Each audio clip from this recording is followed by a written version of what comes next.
Isang pinagpalang araw sa ating lahat. So, ngayong araw is May 1, 2024. So, ngayon is kaka-start lang natin ng ating panibagong buwan. At ito ang buwan ng Marso. Or ng Mayo pala. So, ayun, nagkamali ako. Pero, ayun, tayo ay patuloy sa ating devotion. So, ang series na tatalakayin natin ngayon ay ipagpatuloy lang natin.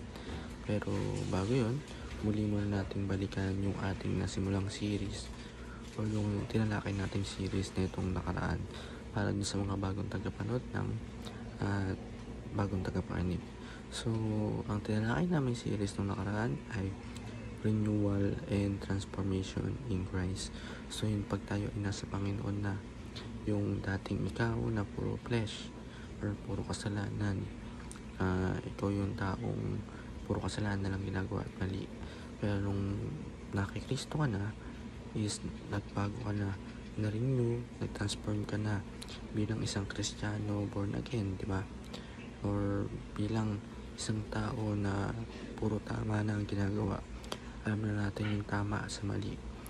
So, ayun, ang tatalakay nating series ngayon is God's sovereignty. Excuse me. So, yung God's sovereignty is yung ang Diyos is napaka-powerful. Kaya-kaya ng Diyos na lahat na gawin, pasundin, at kumbaga powerful. Napaka-mapangyarihan ng Diyos. Talagang yung Diyos, isang sabi lang, isang Philip lang, isang ano lang, is kaya niyang gawin kung anong gusto niya.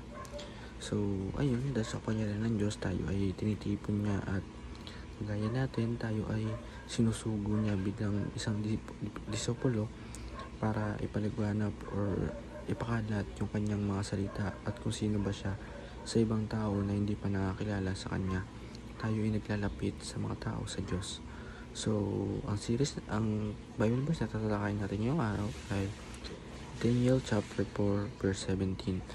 Ang sabi dito, the decision is announced by messengers that Holy One declared the verdict so that the living may know the Most High is sovereign all kingdom on earth and gives them to anyone he wishes and set over them the lowest people. So, sa Tagalog, ito ang sinabi ng anghel para sa malaman ng lahat ng kataas-taasan Diyos ay siyang may kapangyarihan sa kaharian ng mga tao at maaari niyang ipasakop ang mga ito kahit anong gustuin, kahit sa pinakamababang tao. So, para lumako yung ating talakayan, tayo ay dumako sa ating unang teaching. Ang una sa ating teaching, God controls all powers and authorities. So, yung God's sovereignty nga, di ba?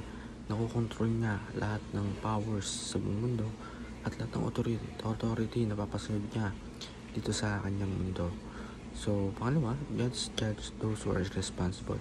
So, nag-judge ng Panginoon yung mga tao na responsible sa mga gawain, sa mga ginagawa dito sa mundong ito, yung mga mali yung ginagawa. Number 3, we must speak truth to power. Yun, dapat tayong magsalita ng mga katotohanan doon sa kapangyarihan. Sa ating application, acknowledge that God is a source of all human position and possession. So, i-acknowledge natin or dapat natin malaman or talagang paniwalaan natin na ang Panginoon ang lahat na naging source, lahat ng posisyon ng tao at yung mga possession ng tao. Number 2, be good steward of authority that God has trusted us. May pinagkatuunan tayo ng Diyos, kaya kailangan maging good steward tayo sa mga tagasunod or mga utos ng Panginoon. So, number 3, revoke that people in authority with God's truth.